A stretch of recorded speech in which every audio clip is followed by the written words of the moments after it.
नमस्कार, स्वागत है। आज हम एक ऐसे केस पर बात करने वाले हैं जो वकीलों और लॉ स्टूडेंट्स के लिए खास तौर पर दिलचस्प है। बिल्कुल। सोचिए, आपके पड़ोसी ने एक सीसीटीवी कैमरा लगा दिया और वो कैमरा सीधा आपके बेडरूम में झांक रहा है, तो आप क्या करेंगे? जाहिर है आप कहेंगे कि ये तो मेरी निजता का, मेरे राइट टू प्राइवेसी का उल्लंघन है। बिल्कुल, लेकिन अगर वो पड़ोसी कहे कि ये कैमरा तो मैंने अपनी सुरक्षा के लिए, अपनी राइट टू सिक्योरिटी के लिए लगाया है। और बस यहीं से मामला कानूनी तौर पे पेचीदा हो जाता है। आज हम केरल हाईकोर्ट के एक ऐसे ही हालिया फैसले की गहराई में उतरेंगे, जहां इन दो मौलिक अधिकारों का मतलब सीधा टकराव हुआ। एक तरफ एक परिवार का अपने घर में सुकून से रहने का अधिकार और दूसरी तरफ एक 80 साल की महिला की अपनी सुरक्षा की चिंता। हमारा मकसद इस केस के सिर्फ तथ्य बताना नहीं है, बल्कि ये समझना है कि अदालत ने इस नाजुक संतुलन को कैसे साधा। तो चलिए इस कहानी को परत दर परत खोलते हैं।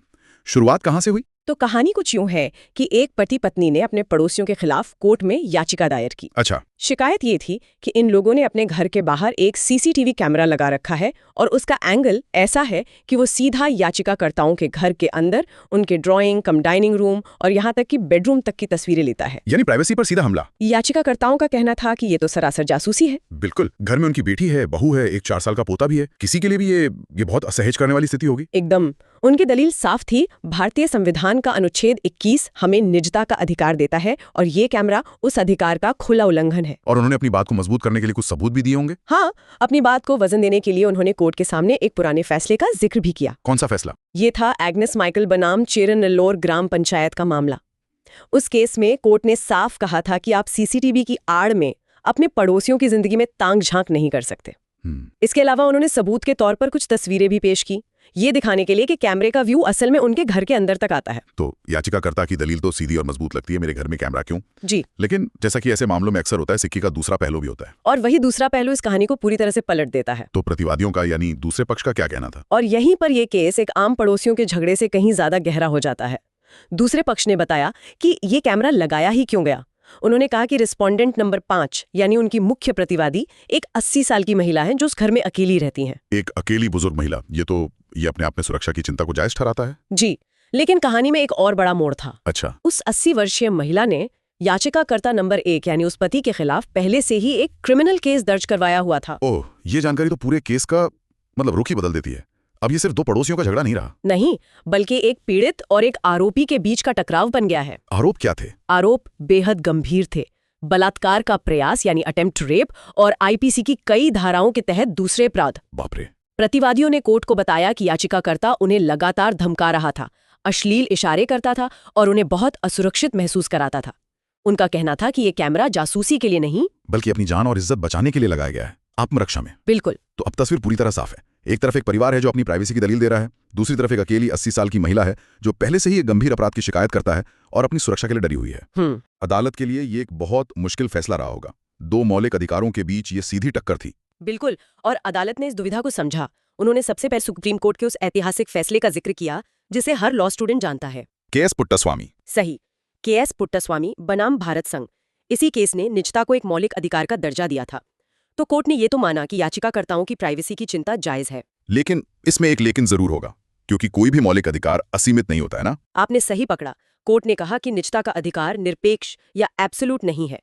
जब ये किसी दूसरे के जीवन और स्वतंत्रता के अधिकार, जिसमें सुरक्षा का अधिकार भी शामिल है, से टकराता है तो उसे तौलना पड़ता है। हाँ, तो उसे आनुपातिकता की कसौटी यानी टेस्ट ऑफ प्रोपोर्शनैलिटी पर तौलना पड़ता है। और इस कसौटी पर तौलने का मतलब क्या हुआ इस खास केस के लिए? इसका मतलब ये हुआ कि कोर्ट को देखना था कि क्या प्राइवेसी पर हुआ हमला सुरक्षा की जरूरत के अनुपात में ज्यादा तो नहीं है। कोर्ट ने एक बहुत ही शानदार लाइन कही।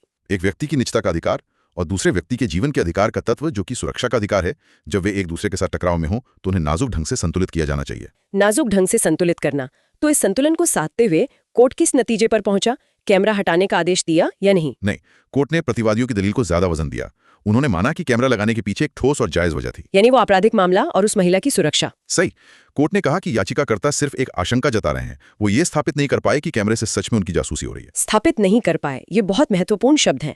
इसका मतलब अदालत ने एक तरह से यह संदेश दिया कि आप सिर्फ शक की बिना पर किसी को अपनी सुरक्षा करने से नहीं रोक सकते। बिल्कुल, आपको ये साबित करना होगा कि सुरक्षा की आड़ में असल में आपकी जासूसी हो रही है, जो कि एक बहुत ऊंचा पैमाना है। एकदम सही।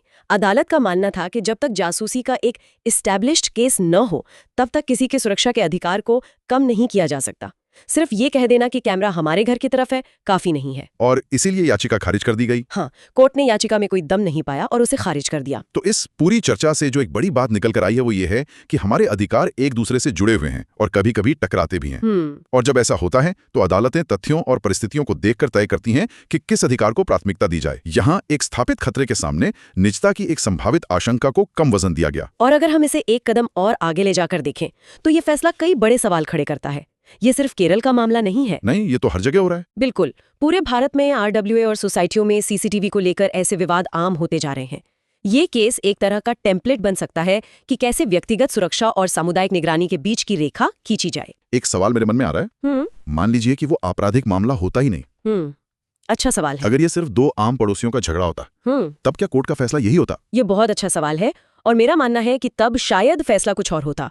उस स्थिति में याचिकाकर्ताओं का निजता का पलड़ा भारी हो सकता था, क्योंकि तब कैमरा लगाने की वजह उतनी मजबूत नहीं होती। सही कहा। उस आपराधिक मामले ने ही प्रतिवादी के सुरक्षा के दावे को असाधारण वजन दिया। और एक और बात, आजकल के सीसीटीवी कैमरे बहुत एडवांस्ड हैं। उनमें हाई डेफिनेशन जूम होता है, ऑडियो रिकॉर्डिंग की क्षमता होती है, नाइट विजन होता है। हाँ, ये भी एक बहुत बड़ा फैक्टर है। इससे भी तो अदालतों को शायद भविष्य में संज्ञान में लेना होगा। एक कैमरा सिर्फ देख नहीं रहा, वो सुन भी सकता है। ये प्राइवेसी के हनन को और भी गंभीर बना देता है। आपने एक बहुत जरूरी मुद्दा उठाया है और ये हमें वापस उसी सवाल पर ले आता है जो कोर्ट ने हमारे लिए छोड़ा है। कौन सा सवाल? कोर्ट ने कहा, जब तक जासूसी का स्थापित मामला न हो या unless there is an established case of snooping. अब सवाल ये उठता है कि ये स्थापित मामला साबित करने का पैमाना क्या है? क्या आपको वीडियो फुटेज लानी होगी जिसमें आपकी निजी बातें रिकॉर्ड हुई हों?